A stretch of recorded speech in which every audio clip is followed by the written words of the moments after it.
Hey, what is good, what is good, what is good, beautiful people? Of course, you know who I be, Good Doc, Dr. Mike TV. Back again, once again, you already know what it is, baby. Instant, classic, in the making. First time to the channel, guys, make sure you subscribe, notified, do all the good things to make yourself well-versed in the Good Doc's content. Everything you need to know about me shall be listed in the links in the description area below. My friend, let's get into it. Can you really live in the Philippines off $1,000 a month? Quite a common question, quite a common answer. I've probably answered this before in the catalog before, probably answered it more than once in the catalog before. But now that I'm a little bit more older and a little bit more grown up and my mindset is a little bit different, probably my answer is still going to be the same, but I want to be able to outline this in a way that I believe is going to be beneficial to the audience as a whole. The answer is yes, ladies and gentlemen, you can absolutely live off of 1,000 US dollars a month in the Philippines, but the operative word in that particular sentence is live, okay? You're just going to be able to live. Basically, I'm kind of considering it under the fact that you're just going to be able to survive in the Philippines on $1,000 a month. You're not actually going to be able to live, right? And the way that I mean it is like this, guys. I've been a big advocate of a certain amount of money that I need consistently every single month to be able to enjoy my life in the Philippines and my life abroad. Okay, I've talked about that number before. We don't need to go into that particular number in this video today, but I have a specific number. But I know for a fact, I've done this before. I could live off of $500 a month in the Philippines. I've been there, I've done that. That's taking care of a rent and that's doing that shit. But what tends to happen when you put yourself in a corner and you give yourself such a mediocre budget, you're gonna have to pick and choose the things that you need. And that's where I pretty much find that you as a foreigner trying to live off of $1,000 is more or less just going to be surviving on $1,000 a month, not necessarily living on $1,000 a month. Because now you have to make decisions. Do I really need this? Do I really want that? Do I really have to go out there and partake in this activity? Do I want to go out there and partake in this activity? I got to make sure that I eat. I got to make sure I have a place to stay. I got to make sure of this. I got to make sure of that. There's so many different things that you have to consider when you're trying to live off of $1,000 budget a month in the Philippines that it's going to make your mind go absolutely crazy. And you're just going to be on the swivel consistently because all you're going to do is think about money. Imagine every single month you're going to have to fucking figure out what's important and what's not important trying to live off of $1,000 a month. And I'd be damned if you try to do that in any city area. Try to live off of $1,000 a month in Manila. Damn near half your budget likely is, or at least 3/4, not 3/4, but at least a quarter of your budget is probably going to go towards, where you choose to lay your head down at night. And then you got to figure out how you want to eat, how you're going to set up a budget for food. And then heaven forbid that you're not in a relationship and you're just buying punani every night. Good God Almighty. Oh, your budget's going to just go tits up quick.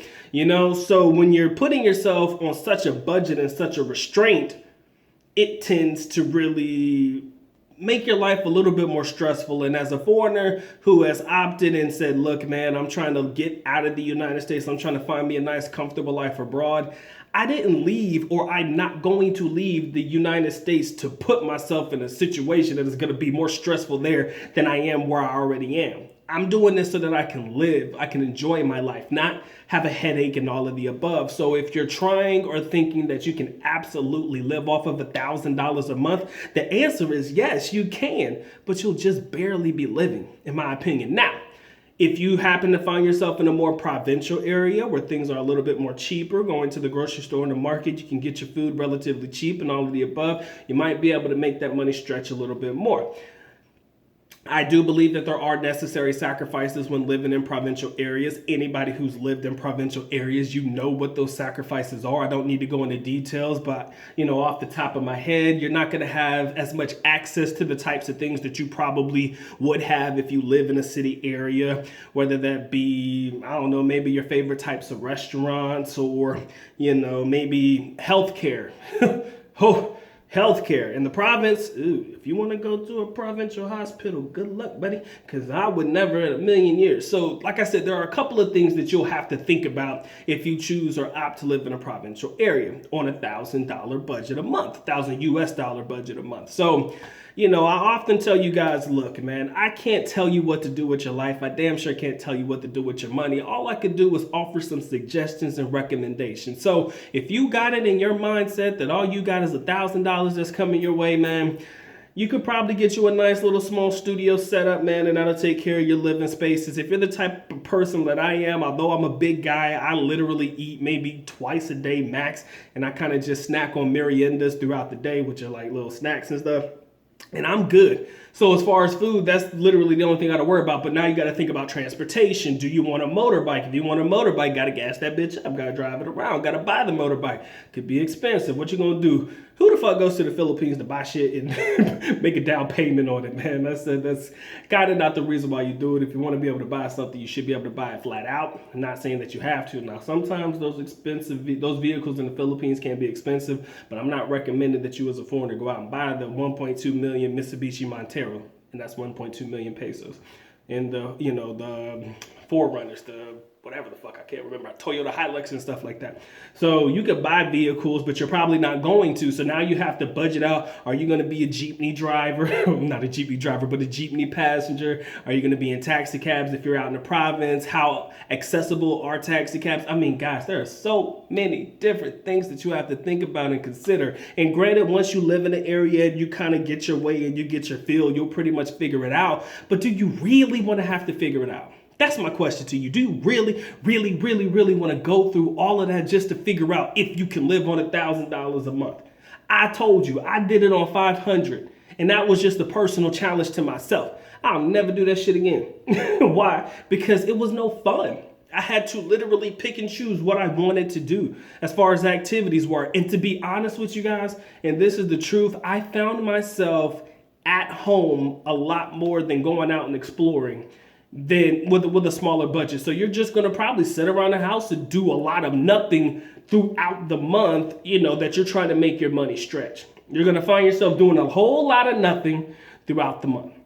All right, so that's really what I've learned throughout my personal experience trying to do the $500 challenge. So yes, $1,000 is, how can I say it? It can be done. It's just not feasible and it's not recommended at all. All right, especially if you come into the country, like I said, guys, to live a better life. Who the fuck wants to live a better life on $1,000 budget? Although $1,000 is a lot, man, we're looking at roughly 50,000 if that's 1 to 50, but we'll say more or less about 48 now because that's what the exchange rate is, $1 to 48 pesos. So you're looking at about 48K. It's not a bad little chunk of change, man, but I kind of feel like you really got to put it in your head. Okay, you got to budget out your damn 48K at the beginning of the month, man. It's like, come on, man. And heaven forbid, like I said, man, you get sick and you can't afford to go to the hospital. That's why we say it's always best to come to the Philippines with reserve cash. It's always best to come with an emergency stash because heaven forbid, you got to leave the country. Because again, we are nothing but guests in the Philippines. I don't care. I lived there for 10 years. I was just a 10-year guest. All right. Granted, I call it my second home, but that second home is like a vacation home, gentlemen. I don't live there. I'm just a guest in the country. So imagine if you really have to get up and leave for any particular reason, whether something goes down and you're like, look, man, I got to get me a ticket and go. You think that, if you don't have credit cards or anything like that, that could really take care of you on the spot, that you really going to be able to make it out when you need to get out. You should never have those problems as a foreigner in the Philippines, man. These should be the last things that you have to worry about. Money. I know it's funny and I know it's crazy to say this, but money should be the absolute last thing that you guys have to worry about. But I feel it's always going to be the thing that you worry about.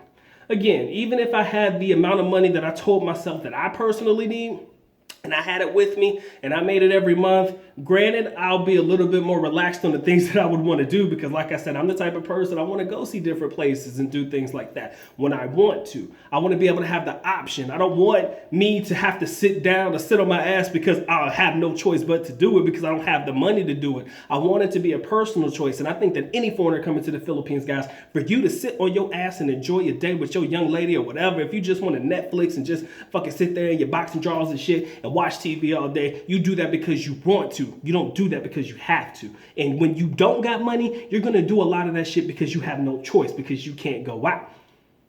You don't really want that, man. But also, though, real quick budget tip, though, no cap, one of the craziest things I'll tell you right now, if you are really on a budget, and I'm just throwing this in here because I've done this so much, it's crazy. Every damn street corner in the Philippines has this rotisserie chicken thing, right? I say get a whole damn chicken, have them chop that shit up, man. That's at least 4 meals. Trust me, that chicken's big as hell. It's like 180 pesos, like $3. Get you a big ass thing of rice, man, and some ichara, which is like papaya. It's like sour papaya and some other shit. And you talk about a meal stretch, my dude. My God, that shit. And I mean, again, chicken every day is gonna kill you, but I mean, it's just a quick little budget trick for you trying to stretch your budget, man. That's a meal for at least 2 or 3 days, if you ask me. So, like I said, man, there's different ways to combat this stuff. There's different ways to get around, and there's different ways to stretch your budget. But really, do you want to have to stretch your budget? That's the question that I ask you guys right now. You leave it down in the comment section below, man. Do you honestly believe, personally? That's the question I'm asking you guys. Do you honestly believe, from your personal standpoint, that you can literally live your best life on $1,000 a month in the Philippines? Do you believe that you'll be able to live your best life on $1,000 a month? And if so, please explain how you would break down that budget. I would definitely be interested to see how that works out. Again, living in a province area or the provincial area will make that $1,000 stretch just a little bit more, whole lot more than living in the city for sure, okay? But if you have any comments, questions, or concerns, please leave it down in the comment section below, ladies and gentlemen. It has been fun. It has been real, man. It has been a good doc, man. And with that being said, good doc is officially out. At least na go pa alam, which means I am going now. Bye-bye. As always, love you guys. Sincerely do. Mahal kita. Mabuhay. Peace.